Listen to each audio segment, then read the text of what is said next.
Making it to 10 years in business is no easy feat.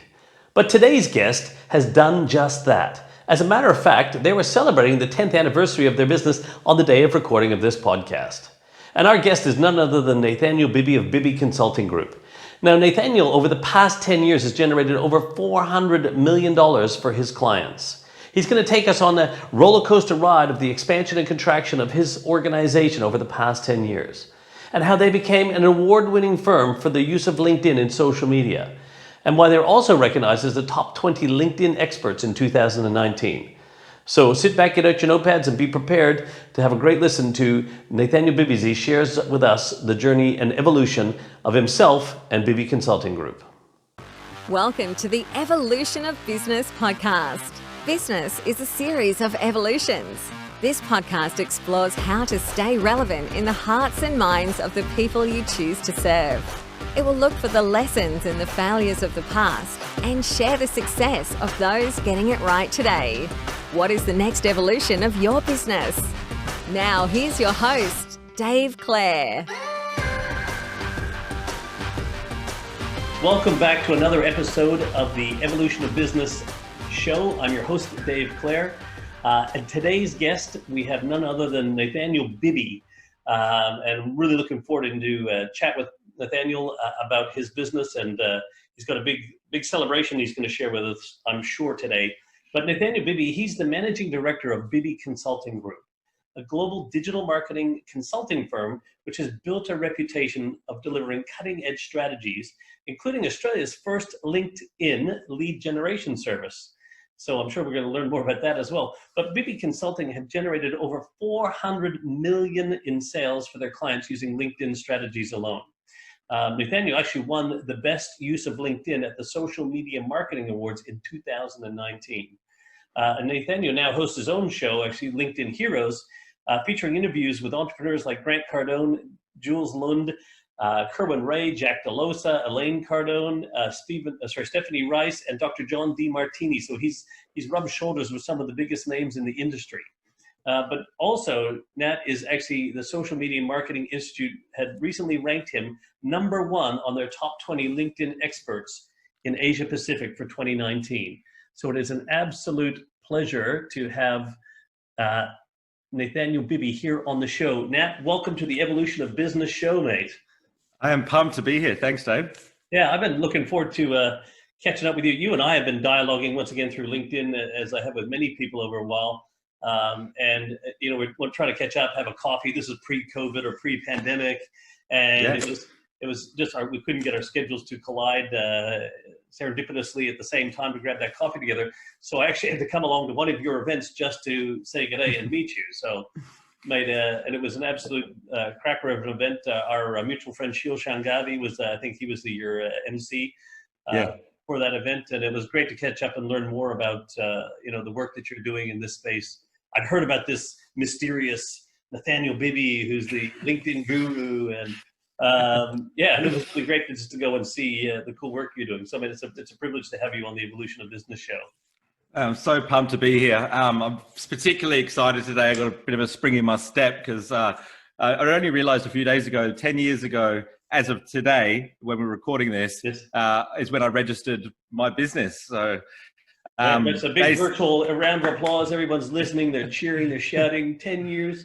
I mean, that's a major accomplishment. 10 years since you registered Bibby Consulting Group. Well, I always tell people, I know 2% of companies make it to 10 years. And I don't know if that statistic, how accurate that statistic is, but I know it's not very many. So to actually get it myself is a huge accomplishment. Yeah, I'm very stoked. Yeah, mate, and it's exciting. So mate, let's lead into that. So let's tell us in 10 minutes or less, you got a minute for every year, maybe even less, because I'd like you to tell us, how did you even get into this? So just give us a background on who Nathaniel Bibby is and how you ended up having this business and for 10 years now. Yeah, sure. Well, I guess the seed was planted when I went to see Anthony Robbins and Alicia Power Within. And he said to me, in life, you either need inspiration or desperation to move forward. And I got desperation when I started my business. I was $20,000 in debt. I just quit my job. I was getting evicted from my apartment. And it was actually, I just had the electricity cut out as well because I couldn't pay the electricity bill. And I, like, in sales, hadn't been paid in 3 months. And, what was going through my head is to get a new sales job.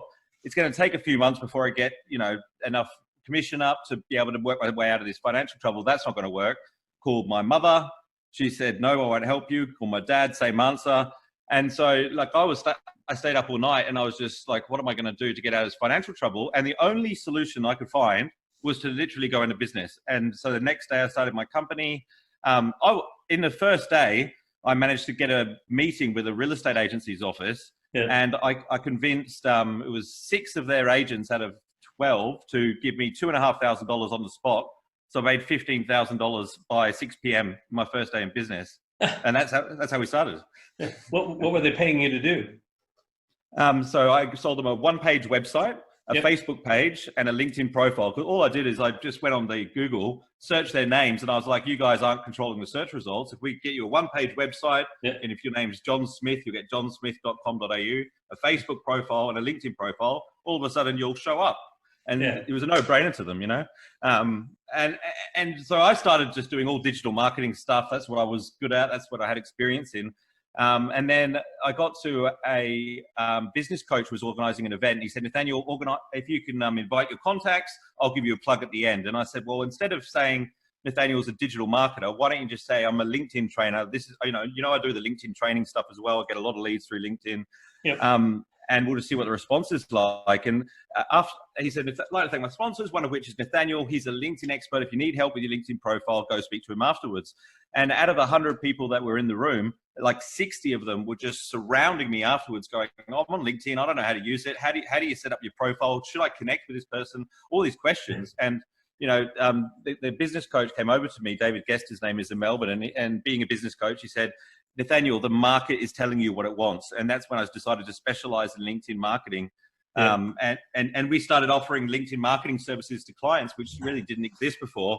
And then you can imagine, like, by having the experience working for different businesses, serving different industries in LinkedIn marketing, you actually get way more experience and feedback. So you become a better LinkedIn trainer. I think that's what's missing with a lot of the LinkedIn trainers that are out there. They know how to use LinkedIn well for their own business, but do they have experience across all these different industries to be able to optimize conversion rates, all that kind of stuff? It's a completely different ball game, as you'd know. So that experience has really served me well. And then the industry started to, first of all, take notice of LinkedIn. 660 odd million members now, growing at 2 members a second. And so then they started to offer awards in that area. Luckily, I was fortunate enough to win for the campaign that I started, LinkedIn Heroes, which has been fantastic, for networking and stuff. That's been another big breakthrough in my business. So I didn't anticipate, 10 years ago that I'd still be specializing in LinkedIn marketing, but here we are today, and it's, stronger than ever, more popular than ever, and there's more demand for what I do than ever before. So, as long as the LinkedIn wave continues, this is where we're going to be. Yeah, and I think it's really an important differentiation is that you're a business person who can, do LinkedIn marketing and training for people, not a LinkedIn marketer or trainer that has a business.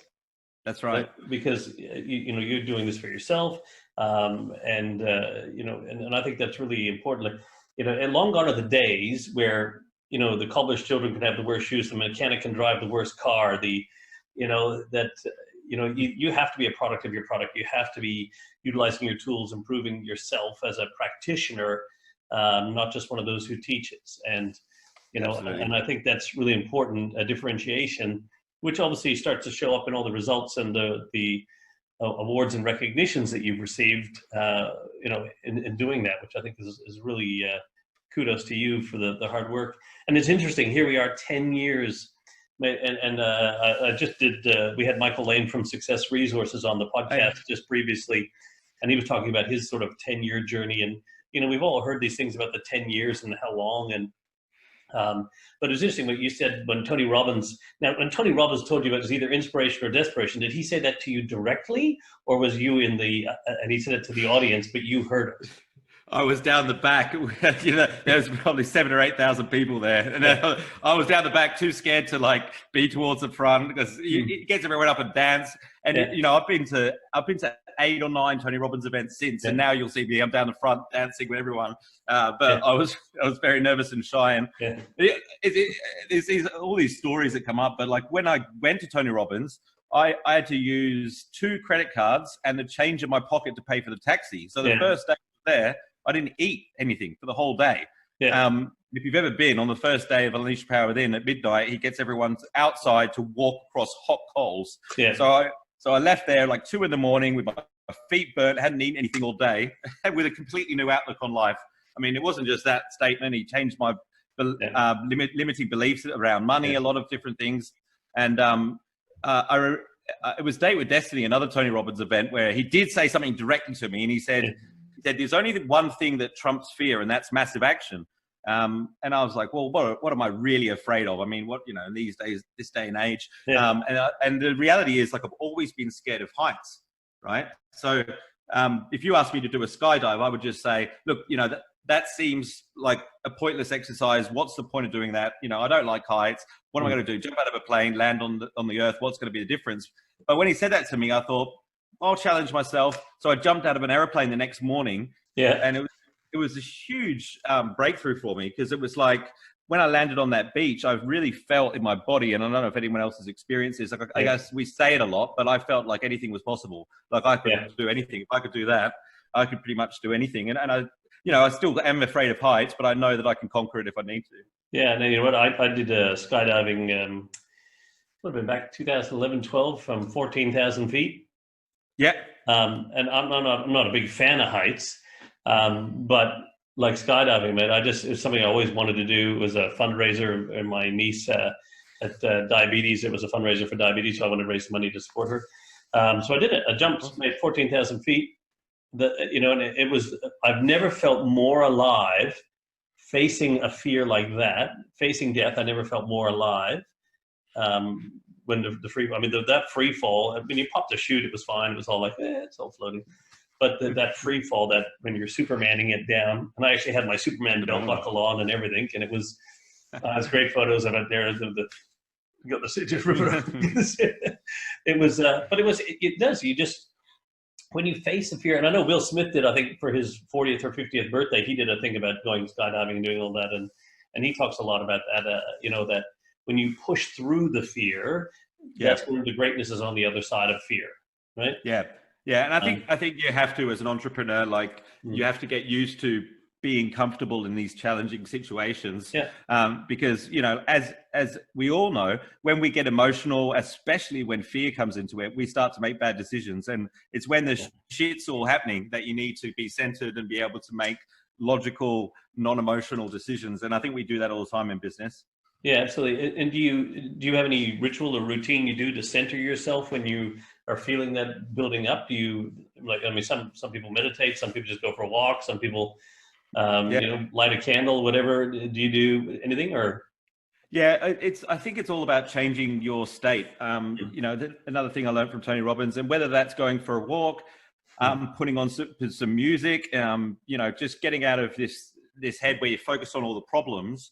And I think also like having some sort of practice, and I do this daily, where you consciously be grateful for what you have rather than what's missing. It puts you in a much more resourceful state. Because I mean, if you compare the life we live, even when all the shit is happening, to the majority of people in the world, we're still very lucky. We're still very fortunate. We've got a lot to be grateful for, a lot we take for granted. And I don't think that changes whether you've got, $1 billion in the bank or nothing. You could be the richest man in the world financially, but be miserable. And you could be completely broke, but if you share what you have and you're happy, then I view it as you're rich. You might not be financially rich, but you're living a rich life. Yeah, no, I think it was Gary Vee who said, you can either be smiling in your Camry or crying in your Ferrari. It's, the choice is yours. He said, I'd rather be smiling in my Camry. I don't need, and I know we'll talk about it later, but you interviewed Grant Cardone and Elena Cardone, but he drove around in a Toyota Camry, I believe, for a very, very long time. Really? He had all the money he had all the money in the world to buy whatever he wanted. Until he bought his Phantom or whatever it was that he ended up getting. But he drove around in a cruddy little car. Actually, one of my clients back in Canada, Walwyn Electrical, Craig Walwyn, he was a very successful businessman, everything like that. And it was the same thing that he used to drive around in just a normal old car. And it was actually his team got to the stage of telling him, why don't you buy the Mercedes you've always wanted? You can afford it. And it was like, because he didn't want to make it look like, he was a very humble guy about it, but his team actually made him, and then he finally got the Mercedes convertible that he always wanted and so on. But it was, That's interesting with Grant Cardone, because I was thinking he would be caught dead in a Camry, but obviously, like he's been through a lot. Like, I mean, and he's now he's got this big jet which he posts about a lot and stuff like that. And I questioned him a lot about it. I was like, he thought I had a bit of an issue with it. He's like, what's your issue with the jet, man? And like. And I'm just seeing him posting on social media a lot about this stuff, and I thought there must be an angle here, Yeah. But he got his breakthrough in social media. He did this video on YouTube where he was showing off his jet and his cars, and he was calling out rappers and ball players. And that YouTube video went viral. So I think like a lot of his social media success been capturing attention, but then when he's got that attention, then he starts educating. And he said, like he bought all that stuff with positive cash flow from real estate investments. So you can't do that if you're spending all your money that you earn on all this superficial stuff. And I think like Gary Vee talks about this a lot. I'm a big fan of Gary Vaynerchuk's about insecurities and how that manifests on social media and how it's really exposing a lot of us. And I think that if you do care a lot about what other people think, and we all do to some extent, to be honest, but it's really gotten to a level now where it's higher than ever. It will hold you back in your business, because the thing is, like, if you care more about looking like you make money than you do actually making money, you're actually never going to get anywhere, because it'll just hold you back. Those two, they won't. You can't achieve both of those objectives at once. No, and it's quite fascinating. I think going forward into the world today, especially post-COVID or pandemic, or if we're still in the eye of the storm or wherever we are in relation to it all, is, there was a lot of really people who were great marketers. They were all style but no substance, and they couldn't really back up, and they burnt a lot of people in that. And I think going forward, I mean, people are getting a little bit more savvy about stuff, but this whole concept of authenticity and vulnerability and being open and transparent about, instead of me taking a picture leaning up against the Ferrari and it's a beautiful woman walking past me going, I can show you how to get all this, and people assuming that I have it when I'm just leaning on somebody else's car, and these false prophets and success gurus who are really not successful, but trying to become successful by pretending that they are. I don't think that's going to fly going forward in the world. I mean, the people are going to try it, don't get me wrong, but I think people are getting smarter to it, and people are looking more for results and impact and show me what you've done. Yeah, there's so much power in vulnerability, like especially these days, if you're starting a business with no money, like social media has given us the opportunity to be able to reach hundreds of thousands of people, but you literally can't do it without either spending a lot of money or being vulnerable and being honest, And I've always had the most success with my social media content when I've been completely vulnerable, told people about the failures, about the drawbacks, about my weaknesses, than I have talking about my strengths. And don't get me wrong, like I think that you don't just get on social media and whine about your life. Like I learned something from my failures and my pitfalls, and I think that that's how we grow. I don't think there's any entrepreneur that got into the game and he just started winning. No. And if they did, they probably lost it all fairly quickly afterwards too, because they didn't learn a few of the things along the way. And it's quite fascinating because Michael Lane and I were talking about this in his interview, and he was talking about the failures and it's like all the Gary V's, even Richard Branson, Tony Robbins, all tell you the same thing. Fail often and fail fast, because that's how we learn from making mistakes and failing. It's the only ones we don't learn from are the ones, right? So you didn't get to be who you are, be where you are in 10 years without making any mistakes, Nathaniel, right? So, right? So going forward in the next 10 years, what makes you think that, and I know you don't, but that we could do all this without having to make a mistake going forward?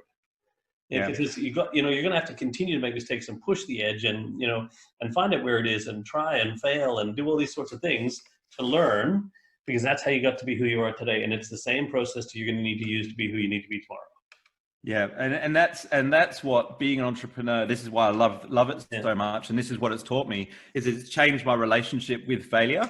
You know, there's so many people in the world that don't try doing stuff because they're worried about what their friends and family are going to say when it goes wrong. Because I mean, inevitably, like something will go wrong. And I experienced that. You know, like when I started my company. To be honest, for the first 6 months, I didn't really speak to many of my family members because they just thought like I was going to fail, or, you know, if something goes wrong, oh, Nathaniel shouldn't have done that. I'm like, what do you mean? I just learned another way not to do it. It was very emotional for me. But when you're winning, they're like, oh, well, I'm glad that went well. You know, oh, he's so lucky. He's so lucky. But I think that as an employee, me personally, when I was working for other people, I didn't get that, like, nothing was pushing me to change my relationship with failure. Because even as a kid growing up, like if I came home and I failed something, it's like, oh, you know, that sucks. Oh, you know, you'll be okay. Rather than celebrating the failure and going, you know, you found another way not to do something. I think that's awesome. Like the lady that started Spanx, she was saying Spanx, you know, the tights that women wear.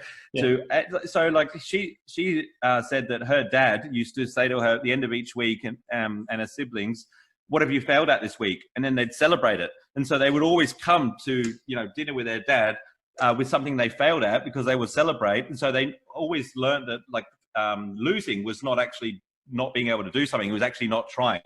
Because then you don't get to say that you failed at something. And I think that's so important, like to change the relationship that we have with failure. And for me, like I wouldn't have got that unless I started in my entrepreneurial journey. I'm so glad I did. You know, that's, you know, and that's such an important lesson for people who are listening to this to understand is to have a healthy relationship with failure and then and to celebrate it and see it as a great thing. You know? You know, you can look at back to Thomas Edison, right? The light bulb, whether it's 1,000, 10,000, depends on whose interpretation of the quote you want to read. But you know, certainly finding so many thousands of ways it won't work until they found the one way it did work. Yeah, but what if it fires you up? Yeah. If like Michael Jordan got booted out of his basketball team when he was a kid because he didn't work hard enough, and you know, you look at his career. If you've seen The Last Dance on Netflix, one of the hardest working sportsmen in history, was, you know, legend. Yeah, and actually, I had the privilege to interview JJ Burton, well, probably 3-4 weeks ago now, who was a wide receiver for the Kansas City Chiefs back in the 90s, and he caught passes from Joe Montana, and which was really cool as a Canadian. Loved my NFL. But you know, he was a 5'10", 160-pound wide receiver when the average height in the NFL was 6'2", 245 pounds. You know, and so it was his willingness to do it. He didn't get through the first time. He was a track guy and just wanted to end up playing in the NFL, and he had to keep going and failing, going and failing. One of my best buddies back in Canada, Darren Shannon, he was an NHL hockey player for 10 years, which is an average lifespan of a hockey player is about 3 years. And he was the same thing. He didn't make it through the first pick of juniors, didn't make it, went back again. And what his lesson was that I've always reminded me, and I've seen it numerous times since, is that hard work will beat talent every time when talent doesn't work hard. Yeah, absolutely. Because I think you rest on your laurels of being really good at something, and I've rested on my laurels numerous times in my life because I'm fairly. Do you think there's a lot of similarities between business and sports? Oh, 100%. I you know what? The funny thing is, I think if we took more of what we do in sports into business, I think business would be even more successful. Because if you look at, and not just because, you know, sports has become a business, but like as a golfer, I'm a bit of a golf nut. I'll spend time at the driving range practicing putting before I go play a round of golf. But will I practice, which I do, but like I would challenge like a lot of business clients I have are golfers, for example, or they'll do weight training and do stuff. If they're cyclists, they'll do whatever. They'll do all this training for that sport or whatever they're passionate about. But what was the last time you did something training before a big meeting? Did you prepare yourself? Did you go to the driving range of sales calls? Did you go to the driving range of leadership meetings? Did you go to the gym of whatever before you did that? And, you know, and even most champions will tell you that, you know, that it's won in the off season, right? You know, so it's what they do in the off season that determines how well they play or perform in the on season. And even Michael Jordan in The Last Dance, man, it's so cool, right? because when they finally won that championship, the very first one the Bulls won, I took a screenshot of it. That's when Michael and Phil Jackson are hugging, and he said, "You did it right. You did it the right way." Because Michael Jordan was winning all the individual things, but when he started realizing he had a team to support and work with him, and he started feeding the team, that's when they got the championships. So do we do that in business, mate? I don't know. Big lesson there. Big lesson there. Yeah. So do you have a team working with you, Nat, or you? Yeah, look, I have a very nimble team. There's and now currently only one other person involved in the company. So I guess my goal was to have the biggest LinkedIn marketing agency in the world. And 1 year into the business, I had 9 people working for me. Yeah. I'm actually lucky to have survived that year because it very quickly imploded once cash flow stopped. Like I mean, not stopped, but you can't pay if you can't pay one salary for 1 month. Yeah. It just slowly starts to implode. Everyone starts like worrying about their job, and like we had a really, really motivated team, but it just imploded. Like one by one, I started losing people down till I was down to one person. And I learned my lesson, and I'm so thankful that we made it through that period. But you got to be careful not to grow too fast. And now we sit at the end of the market, which is like very much like we look after corporates, we're a very boutique firm. There's a lot of leads that come through that we say no to. And there's a lot of LinkedIn marketers now that have come into the market, and people always say to me, oh, there's so much competition. How do you deal with it all? But I really just see them all at the other end of the market. They're all looking after small business owners, which is not where I sit anymore. So I have a very nimble team. We're not cheap, but we do deliver the best results, and track records show that. And I think that there's a huge need at that end of the market. The bigger companies, you can have a much bigger impact at that end. And then also I've utilized technology a lot in my business. The systems that we've set up allow me to be able to run a company with one person helping me, rather than, literally like revenue in, I think it was December last year, we did more revenue than we did when we had 9 people, and it was one person working for me. It's amazing. Yeah, wow. Yeah. And I'd say it, I ask as I'm expanding Circle Leadership right now. We just brought on 2 new accountability coaches, things like that. But I'm building an ecosystem. So to me, like the future of work and future of leadership and organizational structures, and especially if COVID's taught us anything in here, the ability for people to work from home. So that should tell you can actually have, if you can have some of your people work from home, then you can source people anywhere in the world to work with you to build whatever you're building, whether they're an employee, subcontractor, gigger, doesn't matter. But you can build a team to service your clients. And like, how cool is that to evolve your business with the ability, that much flexibility and fluidity to expand and contract with the market, with the flow. So we don't have 9, because this is what happens, right? So this is, we get 9 employees. You got to keep being able to produce enough work to pay for those 9, because you've got that investment in them. And then like, well, hang on, then that comes, and if the market shifts or pivots and things like that, then. Yeah, I was lucky to last that as long as I did. I was literally like hiring people, and then the last week of the month, I would just be like, oh shit, we haven't got enough money to pay the bills. I'd go out on the sales road and just sell. I'd be absolutely exhausted at the end of every month. And then one month, obviously, we didn't make ends meet. But like, I think, what you're saying about the global marketplace, we're already competing in a global marketplace. Yeah. We have to be able to find resources in the global marketplace as well. Everyone is a potential customer. You've got to be thinking a lot bigger than just where you live and the country that you're in these days. Yeah, absolutely. Actually, Dr. Glenn Richards was talking about that. He's and all the from Shark Tank and all the things, all the businesses that he's involved in. He's saying this is global. You have to have a global mindset. You can, be local, but think and act global, I guess is the way to look at it, right? I've spent a lot of time in Asia as well, and like I think Australia is a little bit more closed off to the rest of the world than like you live in Asia. Like it's very rare that you find a company in Hong Kong that's just thinking about the Hong Kong market. The whole world is a lot more international in the business sense, I think, than Australia is used to. And so, look, we sell a lot to businesses in America and Canada now. which didn't used to happen as much, but they're very comfortable doing business with us, with Australian companies, that is. And we're actually a lot cheaper than what they, services they can get in America. They find us very cost effective. Yeah, absolutely. With the exchange rate and everything too, what you would charge in Aussie dollars, that would be, 1.7 times that in the States. But that is still way cheaper in their mind, because it's only like 80 cents, or there's 60 or 70 cents in their dollar and they get the same equivalent service. But once again, that's the opportunity in the world here, and I think that's the fascinating part. In a global economy, with a global gig economy, to be able to source the best talent in the world, to source clients. I think right now the whole market has swung in favor of businesses like yours and or mine, whereas online services like this may have been perceived as B grade. Yep. But now it's A grade for everybody. Yeah. Like, we realize, hey, how cool is this to be able to communicate over these sort of platforms and do business like this? I mean, through COVID, I've facilitated all my clients online. My process was already pretty much an online process anyway that I have with them. But the monthly and the quarterly, and even the strategic and culture work I do with them, we all did it in Zoom and breakout rooms and various other things. So it was able to maintain business continuity without skipping a beat.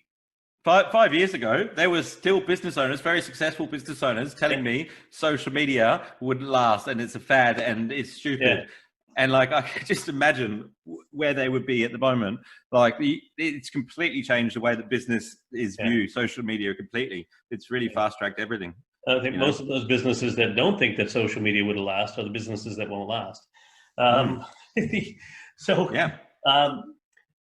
what are your plans going forward next 10 years? What are you thinking in terms of Bibby Consulting Group?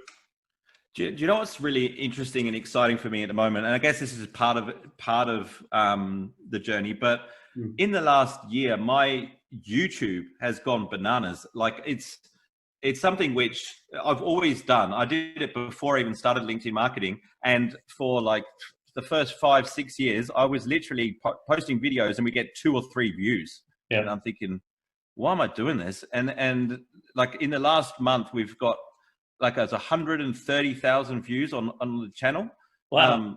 One of my videos has got over 110,000 views, which is phenomenal. And the biggest market's India, then America. And so like, it's all this international traffic coming to YouTube. I am looking forward to doing my first YouTube keynote to business owners and explaining how it all works. And because I didn't really know how it worked until I had some success with it. And then, a lot of the guys that talk about it are gamers and guys that have got these, gags and stuff like that. There's not many business guys that have really taken YouTube by the horn. So I think you're going to see a bit more from me in that area. I definitely want to do more speaking, more events.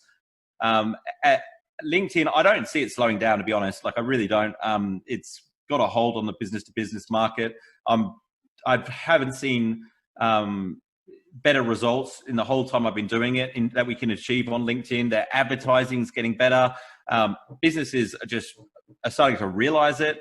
Facebook the organic reach is not as strong, which makes it less appealing to the majority. I just don't see any other competitors coming out to compete with LinkedIn. Microsoft have over 1 billion users that they're slowly tapping into to bring over to LinkedIn. They've only got 660 million on LinkedIn or whatever it is, something like that.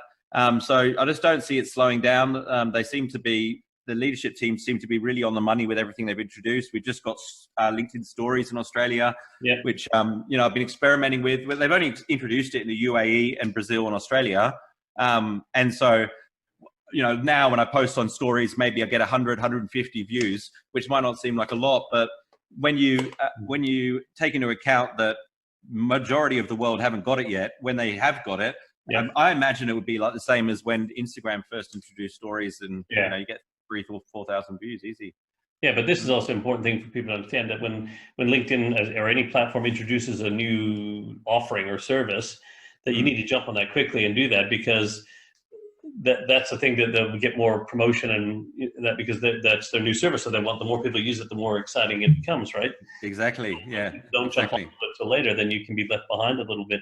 And one of the things though that frustrates me, while we have the LinkedIn Australia, the award-winning LinkedIn guy on the podcast here, LinkedIn's advertising platform is just ordinary. But and I say that because I've tried to do some ads, but also I part of it says to me that a lot of people on LinkedIn don't like ads or won't. The whole concept of ads, it's not what LinkedIn's about. Whereas Facebook, it's kind of, we accept that as part of the platform and these sponsored ads and stuff. But like even for me as a business professional on LinkedIn, these ads that come up, I'm like, this isn't the place for it. It'd be like walking through a networking event carrying a big banner going, buy my stuff, buy my stuff. And you would do that at a networking event, but you would do it in a world's online shopping mall, which would be Facebook. Yep. It's evolving. Like there's a lot of content that you may not think's ads that are showing up on LinkedIn. Like there's a lot of, like Simon Sinek has nailed LinkedIn advertising. Like he's got a company page that looks like a personal profile. His content, his personal content, he's sponsoring to the max. Like, and the website retargeting is a big deal, Dave. Like you think about it, right? Anyone that visits your website who's got LinkedIn, they've got the cookie dropped in their browser. Like exactly who's looking at your website. I mean, if it's using it as like a multi-channel approach. If you've got Google AdWords driving people to your website, you're finding out who they are on LinkedIn, you're finding out who they are on Facebook. And I think it's slowly going to evolve. I would not be surprised if sometime in the next couple of years, you can sponsor posts from a personal profile. I mean, that's a big call, but I just think that it would transform LinkedIn's revenue stream for starters. I mean, it's a public company. The board of directors would have to jump at an idea like that, I think. And it's not like, the other social media platforms where, I understand that an individual's personal profile on Facebook, they wouldn't necessarily sponsor a post, but why not on LinkedIn?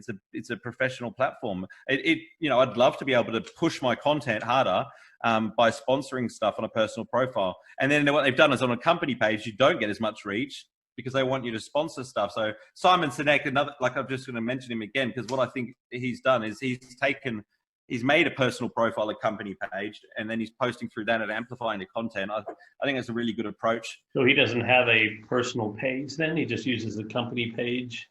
Well, they look exactly the same. So when you look, if you see his content pop up and then you click through on his name, it's interesting because you quite often end up at a company page rather than his personal profile. He's sponsoring it to amplify it all. Yeah, interesting. I might have to say that because I have a Dave Clare page. I also have Circle Leadership, plus I have my own personal profile.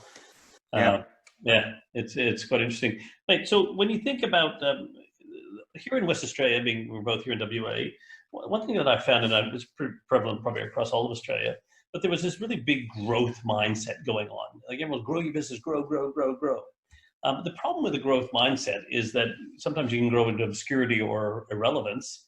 So basically focus on growth. Like you said, I want to grow to have the biggest whatever LinkedIn marketing agency in all the world, which is great. But there's a big difference between growing your business and evolving your business as much as there is individually. Give us your perspective on the difference between growth and evolution or evolving. Yeah, it's interesting. Like I've always focused on growth. This year, I'm actually not. I'm putting my head down. I'm not looking at the numbers so much, and I'm just focusing on creating and evolving the quality of the service offering that we've got, and building the brand. So I think that evolving, doesn't have to be business growth, whatsoever. No. And I think that you kind of have to, and then, when things are changing as much as they are at the moment, you have to innovate and look at what you're offering and going, is this really serving the market? Is this the most value I can provide? Or can I do things better? And quite often, like you can become a lot more profitable without growing if you look at innovation and evolving your business.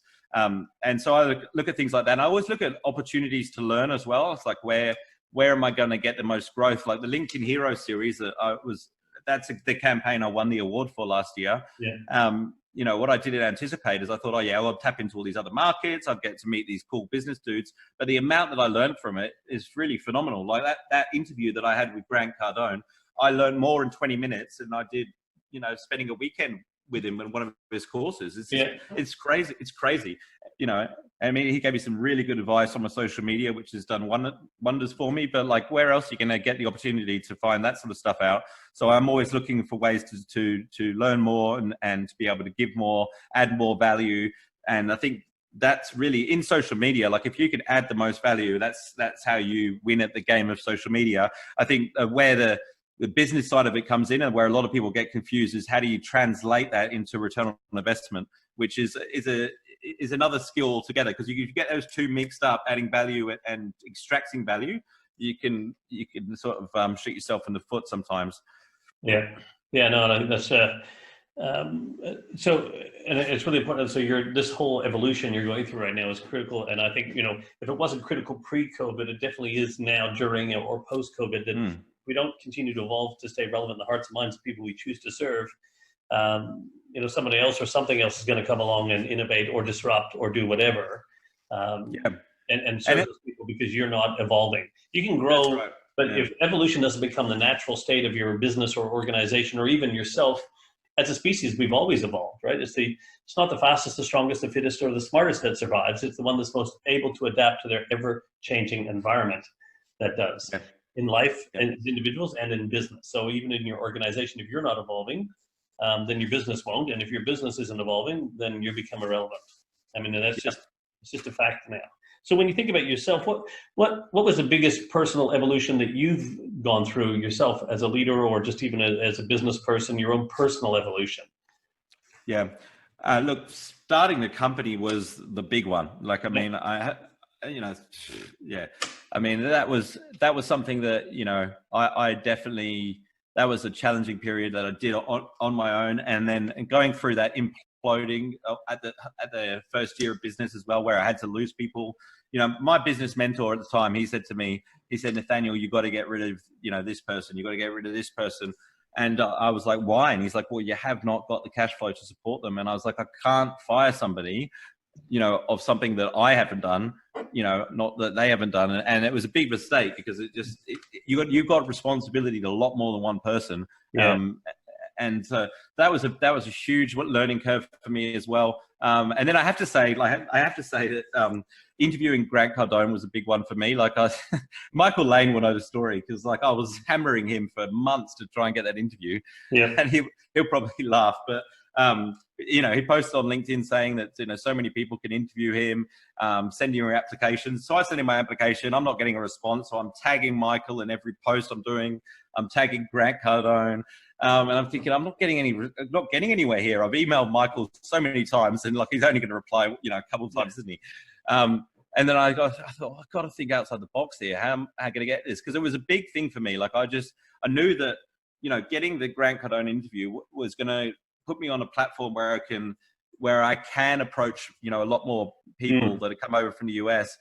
And so I thought, I wonder if Elena Cardone's coming, because she's only just started her YouTube channel. She's only just started posting content.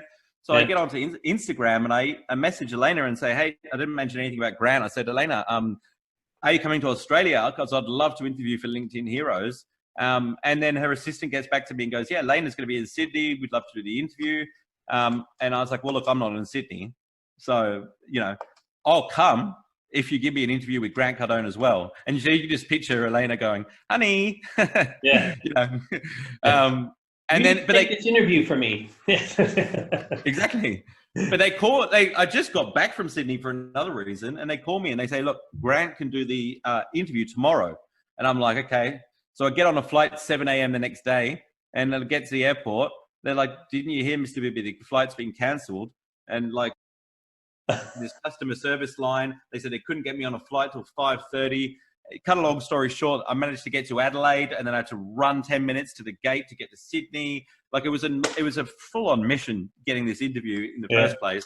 And then, I asked Grant to become a client during the interview.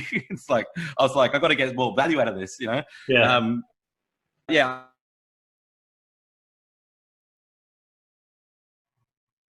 Uh-oh. The biggest decisions you can make. Sorry. Oh, the signal just cut out for a second there. So okay. Sorry.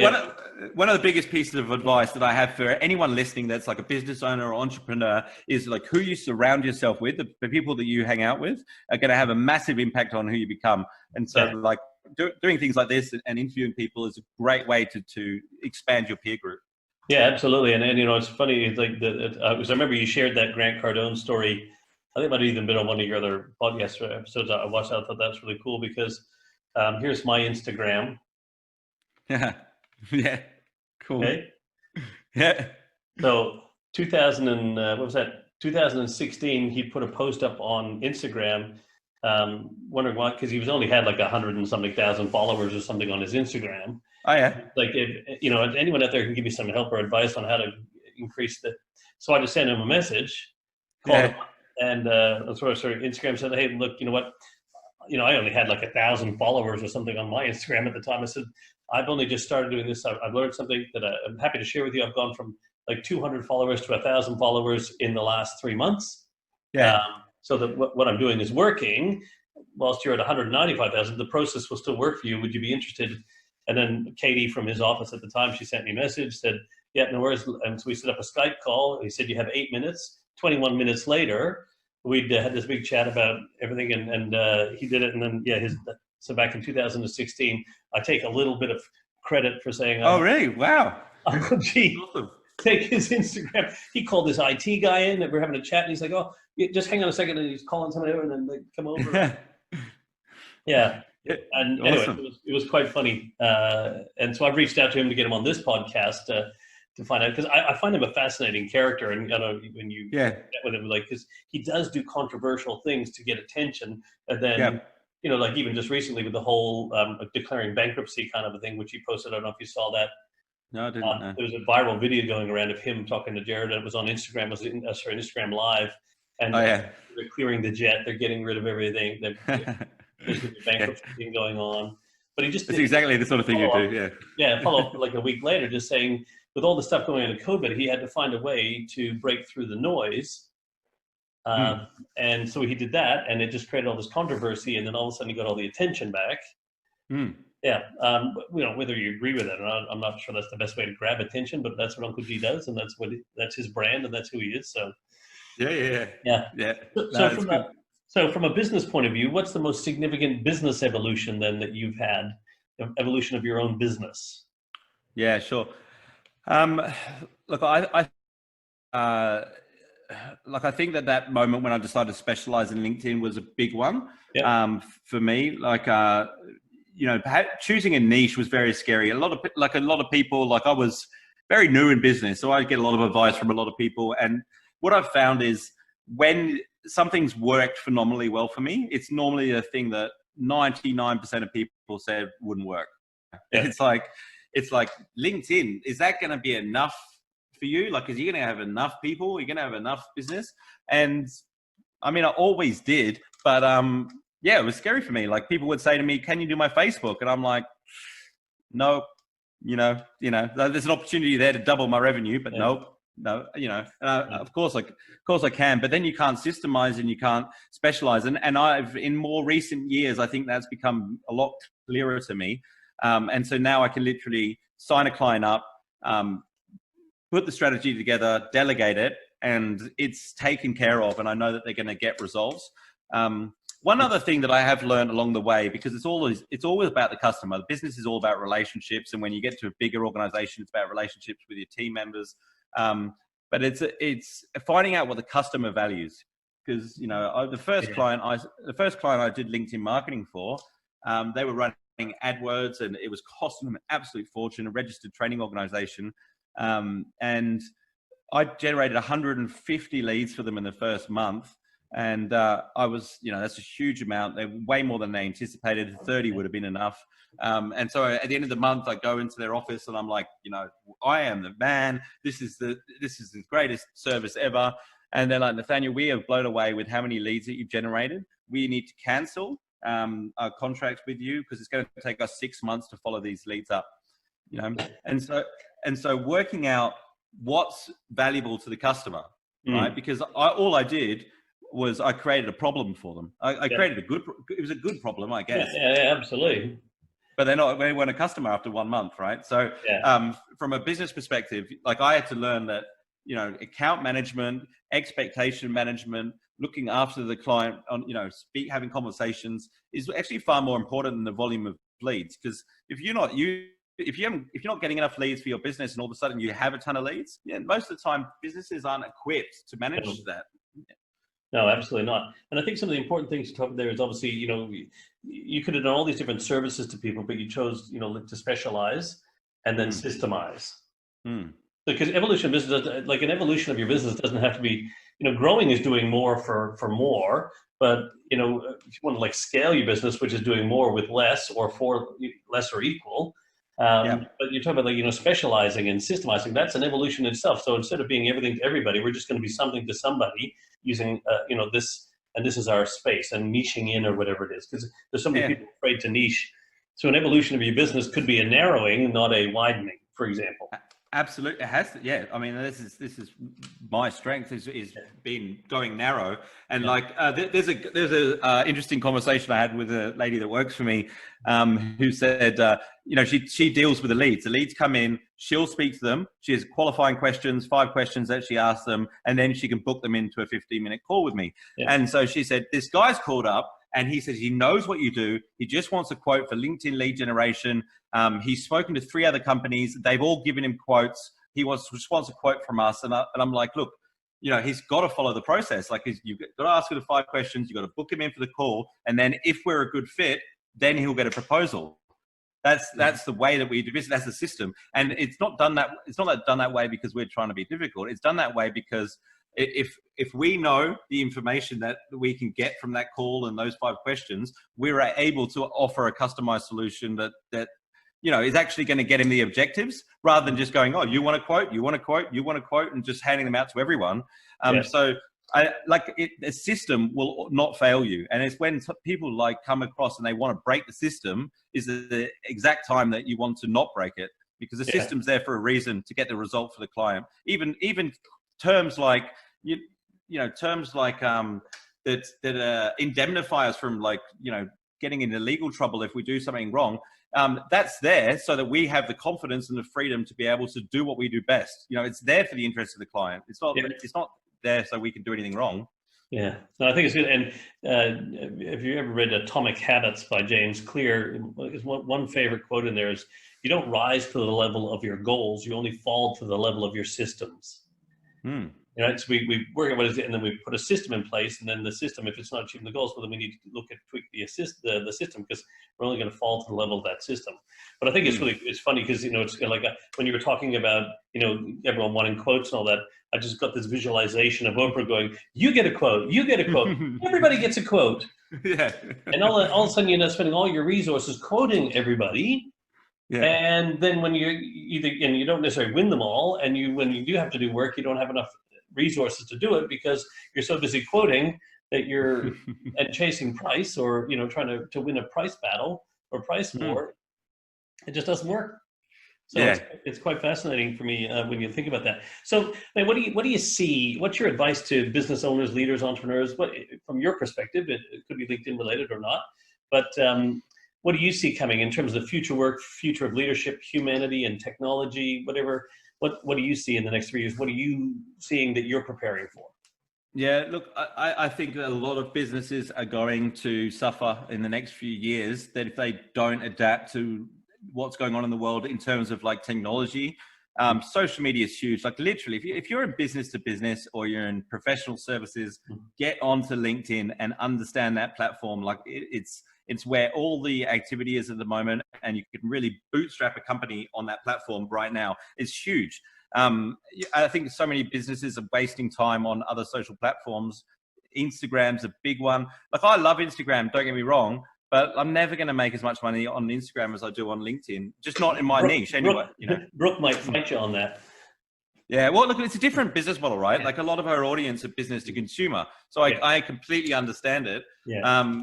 And there are a billion users on Instagram. So you go out and people will tell you Instagram. And I'm on there, don't get me wrong. I think it's a great platform, but when everybody's telling you the same stuff and everybody's using it, is probably when it's going to be more competitive and more difficult to break through. Whereas LinkedIn, if whatever industry you pick, whether it's accounting, financial services, business to business, if you're servicing mining companies, you'll probably find that your competitors aren't using LinkedIn, and it's where you can get the most organic reach. And Davey, you're very active on LinkedIn. What are your thoughts on the topic? Yeah, no, I agree fully. And for me, and then I challenge a lot of my clients, to push them onto LinkedIn. I believe that all business to business, business to consumer is still all human to human, right? So I work on age to age. And then when you're doing that, and any content that you're posting, I work on what I call E2E, which is educate to engage. So I need to make sure anything I'm putting out is to educate, to engage people, not just educate. Is you want to engage, you want to have that conversation, because today we used to go from leads to have conversations. Now it's conversations to have leads. So how do we create more conversations?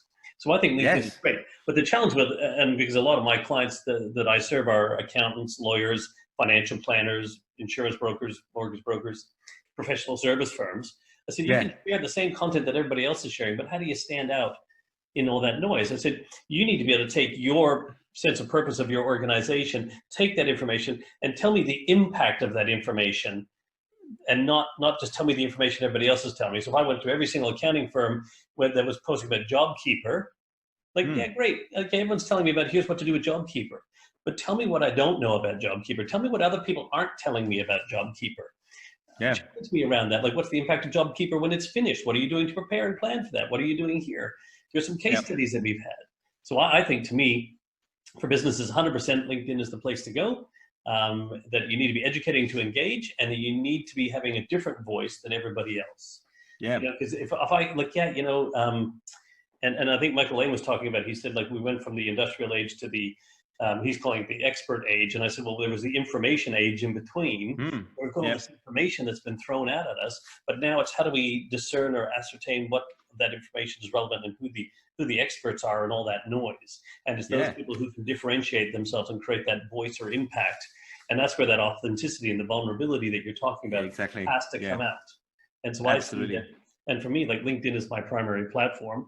Here's my plug to get onto LinkedIn Heroes. Is no, and it is, and it's been, for me, it's been the best platform. I use Facebook, I have Instagram, but I just don't. Instagram's more for me, personal branding and stuff like that. Facebook is a little bit in that space, but Instagram is LinkedIn is the place to go from a business point of view, and I think that's only going to get bigger moving forward. And I think there's just going to be, I think we're going to see a massive acceleration of features. Not because people say, we're going to see an advancement of technology and stuff. I said, no, all this stuff's already mapped out. We're just going to see it accelerated now. It's just going to happen faster. And then while that's coming out, then they'll be working on all the next stuff. Right? Because what this has done, of course, like even with the Zooms and Microsoft and web, they've all been accelerating all the cool stuff that it can do for us. Yeah. And that, like, what did you say about standing out from the crowd is a big one, like we all look different. We all are different individuals. And then as soon as we set up a company, we tried everything. We build everything the same as everyone else. We all have the stock standard website. We all got the same copywriting. It's like, it's just boring. Like, you've got to try and not be boring. And when I say try, I don't mean create something that wasn't there already. Like, it's more so like focus on being authentic. If you just do that, you'll be different, because we're not all the same, and I think that's what's missing in a lot of, like, LinkedIn. People focus on LinkedIn, could spend a fortune on promoting their company page and amalgamating content from some agency and not get anywhere, because it's not different. It is boring. It's not the same. It's the same as everything else, Yeah, no, absolutely. So, mate, the last question I have for you for this is a random question. I have 31 questions written down here. You don't get to see what they are. You get to pick a number between 1 and 31, and but the only thing is you must answer this question. Okay, well, it's 10 years in business today, so I'll pick number 10. Okay. No, this is a great one. The 6 years might really tie in with your 10th anniversary. So what will the movie of your life be called, and who would star as you? Okay, well, I'll answer the second part first. It would be, what's his name? You have to help me with this. What's the guy from The Hangover called? Bradley Cooper. Yeah, Bradley Cooper would star me. Yeah. I've had a few waitresses at restaurants mention that I look like Bradley Cooper when I've had longer hair. And I've held on to that. So I don't blame you. I've held on to what people call or say who I look like. So I take it where you can get it. So what would the question is, what will the movie of your life be called, and that Bradley Cooper would be starring as Nathaniel Bibby? Well, it wouldn't, excuse me. It wouldn't be called The Hangover 4. No. It would be called. It would be called. I would call the movie Going Large. Going Large, starring Bradley Cooper as Nathaniel Bibby. There, you heard it, ladies. There's no references there. I've just been giving life a good go, leaving no stone unturned, and being just as happy with the setbacks as you do the wins. I think that we're all on an adventure, and you've got to enjoy the journey. Absolutely, and I think that's like going large at life, and I think that that's awesome. So size does not matter, though. Yeah, definitely. So a couple of good things just to pick up as we wrap up is from inspiration or desperation is what Tony Robbins said to you. But you can have either inspiration or desperation to get you to move. But I tell you what, perspiration is what keeps you going. You got to do the work, and you've been doing the work for 10 years. So kudos to you for having your business going through. Thank you. And celebrating those failures. I really appreciate that. Was a powerful lesson that was shared. And the importance of relationships, and you've done a really great job yourself at, proximity and networking, and putting yourself in the right place with the right people, which has been really powerful. But I also like that towards the end there, you talk about specializing and systemizing, and I think these are really cool lessons that people can learn. And obviously LinkedIn, your expertise in LinkedIn is without question. So, but those are some of the lessons I really pulled out of what you shared with us today, mate. So thank you so much. Thank you, Nathaniel, for sharing with us. Where can people get hold of you if they want? LinkedIn, maybe? I don't know. Is there? What's the easiest place for people to find Nathaniel Bibby? Well, my whole social media approach is to make it as easy for people to find me. So whatever platform you like consuming content on is where you'll be able to find me. Nat Bibby on Instagram, Nathaniel Bibby on LinkedIn. On YouTube is where you find a lot of the content, which is longer form, a lot of my talks, and they're now on podcasts, the Nathaniel Bibby podcast. So wherever you like to hang out, you'll be able to find me. Yeah, awesome. All right, man, thank you so much for showing up on the Evolution of Business show. Thank you. It's great, man. I'm looking forward to catching up with you for a quiet beverage later on. And now that, at least in West Australia, we're allowed to hang out with each other, which is really cool, while the rest of the world sort of envies us. I'll be having a couple of quiet beverages tonight, I think. Yeah, fair enough, too. Cheers.